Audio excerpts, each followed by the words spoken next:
अब रुक कर लेते हैं बिहार का, जहां नेताओं की जो धुआंधार प्रचार है वो लगातार देखने को मिल रहा है। दूसरे चरण को लेकर जो चुनाव प्रचार है वो थम गया है, लेकिन कैसा रहा आज अंतिम चरण का चुनाव प्रचार, देख लीजिए इस रिपोर्ट में। बिहार में चुनावी रैलियों की बहारों और वादों की बौछारों का सिलसिला रविवार शाम से थम गया है, क्योंकि अब चुनाव अपने दूसरे और अंतिम चरण में पहुंच चुका है। नेताओं की धुआंधार पारी के बाद अब जनता की बारी आ गई है। बिहार की जनता 11 नवंबर को उम्मीदवारों की किस्मत का फैसला करने निकलेगी। आइए जान लेते हैं दूसरे चरण का पूरा ब्यौरा। बिहार विधानसभा चुनाव 2025 से 2 चरणों में कराया जा रहा है। 11 नवंबर को दूसरे चरण का मतदान 20 जिलों में होना है। दूसरे चरण में 122 विधानसभा सीटों के लिए 1302 उम्मीदवार मैदान में हैं, जिनकी किस्मत का फैसला 3.7 करोड़ से अधिक मतदाता करेंगे। दूसरे चरण में मुख्यमंत्री नीतीश कुमार के 9 मंत्री चुनाव लड़ रहे हैं।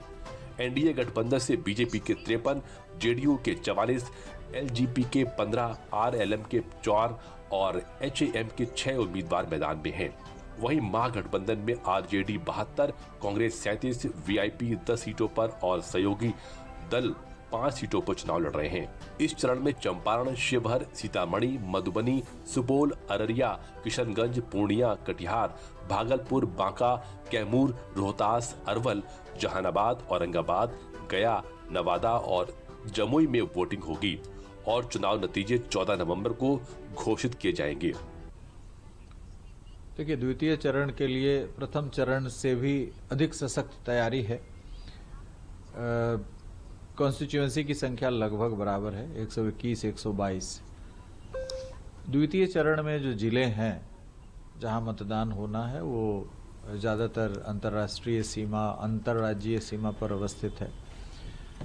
भारत नेपाल जो अंतर्राष्ट्रीय सीमा है उस पर 7 जिले अवस्थित हैं।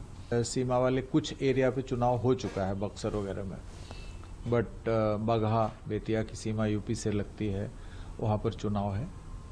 तो इन सभी राज्यों के चीफ सेक्रेटरी, डीजीपी के साथ उन राज्यों में नोडल ऑफिसर नियुक्त किए गए हैं। बता दें कि पहले चरण में 121 सीटों पर 6 नवंबर को वोटिंग हुई थी, जिसमें करीब 55.08% मतदान दर्ज किया गया था।